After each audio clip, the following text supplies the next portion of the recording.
Hi అండి, నమస్తే. ఈరోజు నేను చూపించబోయేది కరివేపాకు పొడి. దీన్ని కారపొడి కూడా అంటారు. ఎందుకంటే ఇది నేను ఆర్గానిక్ తెచ్చానండి. మా ఫ్రెండ్ ఇంట్లో ఉంటే కోసుకుని వచ్చానమాట.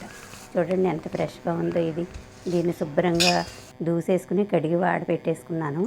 ఇప్పుడు ఒక కడాయి పెట్టుకుని దాంట్లో ఒక స్పూను ఆయిల్ వేసుకున్నాను. ఈ గ్లాస్ మెజర్మెంట్ తోటి గ్లాసుడు మినపప్పు కూడా వేసుకుని పెట్టుకున్నాను. అదే గ్లాస్ తోటి మెజర్మెంట్ తోటి శనగపప్పు కూడా వేసుకున్నాను. ఈ రెండు కలిపి బాగా వేగనిచ్చుకోవాలి. సగం వేగిన తర్వాత ఇందులోను చూడండి వేపుతున్నాను.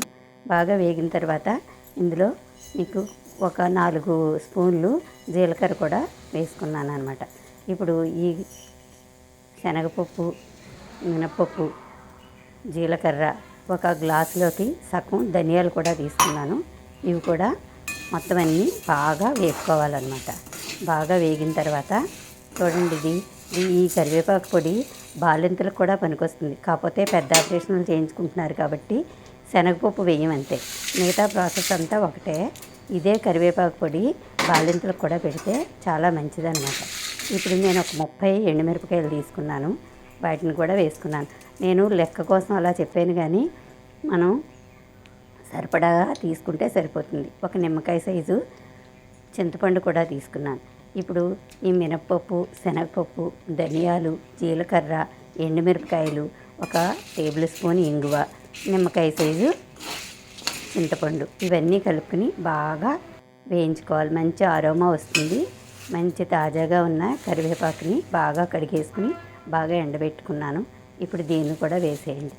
వేసేసి మొత్తం అన్నీ కలిపి బాగా వేగాలన్నమాట. బాగా ఎర్రగా వేగాలి. కరివేపాకు ముట్టుకుంటే పెళపెళ విరిగిపోవాలన్నమాట. అంతలాగా వేగాలి. ఇప్పుడు మొత్తం అన్నీ వేగిపోయిన మిశ్రమాన్ని మనం చూడండి నేను ఎలా వేపుతున్నానో. ఈ మిశ్రమాన్ని దీనికి సరిపడగా ఉప్పుని కూడా వేసుకోవాలి. నేను కల్లుప్పు దంచి పెట్టుకుంటాను. ఆ కల్లుప్పు సరిపడగా వేసుకున్నాను. ఇదిగోండి పూర్తిగా వేగిపోయింది. ఇప్పుడు దీన్ని మనం మిక్సీ జార్లో వేసుకుని మిక్సీ పట్టేసుకోవాలి. మిక్సీ పట్టుకుంటే ఇలాగా తయారవుతుందన్నమాట. ఈ కరివేపాకు పొడి ఇడ్లీలోకి, దోశల్లోకి ఎంతో బాగుంటుంది. చాలా టేస్టీగా కూడా ఉంటుంది. దీంట్లో నెయ్యి వేసుకుని తింటే కనుక అదిరిపోతుందండి. చాలా బాగుంటుందన్నమాట. ఇది పిల్లలు కూడా ఇష్టంగా తింటారు. చాలా కమ్మగా ఉంటుంది. నా వీడియో కనుక నచ్చినట్లయితే లైక్ చేసి, షేర్ చేసి, సబ్స్క్రైబ్ చేసుకోండి.